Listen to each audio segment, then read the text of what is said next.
महिला ने उंगली से हल्के से जमीन छुई और एक अजीब घटना घटी। दूर दक्षिण कोरिया में राक्षस ने भी वही किया।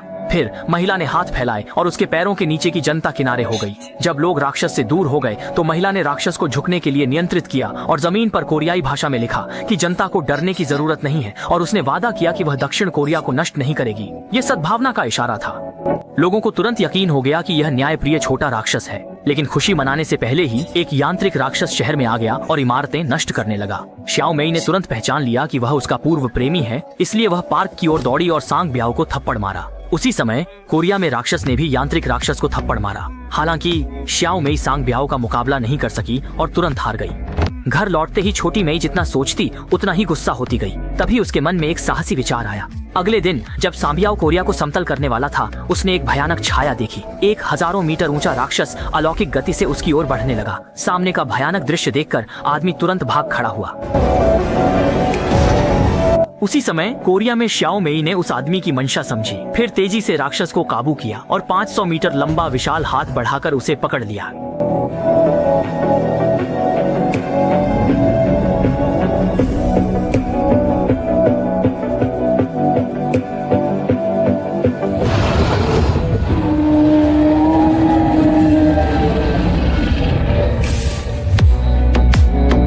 असल में श्याओ मेई ने सांग ब्याओ को कोरिया नष्ट करने से रोकने के लिए कदम उठाया। कल वह हवाई जहाज से उस जगह पहुंची जहां राक्षस प्रकट हुआ था और फिर अंतरिक्ष स्थानांतरण विधि से राक्षस को सांग ब्याओ के मेज के पास भेज दिया।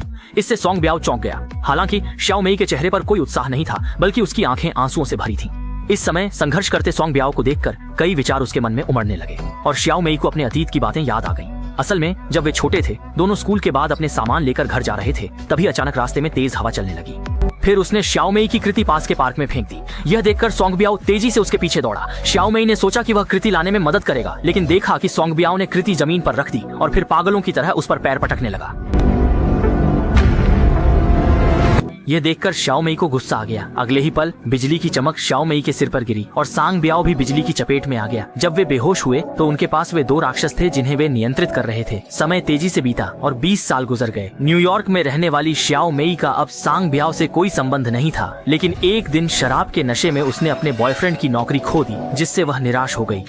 20 साल बाद अपने पैतृक शहर जाते समय संयोग से सांग ब्याओ से मुलाकात हो गई। दोनों ने एक नजर में पहचान लिया। सांग ब्याओ ने देखा कि श्याओ मेई बड़ा पैकेज लेकर चल रही है, तो उसने मदद का फैसला किया। जब उसे पता चला कि श्याओ मेई के पास रहने की जगह नहीं है, तो वह उसे अपने बार ले गया।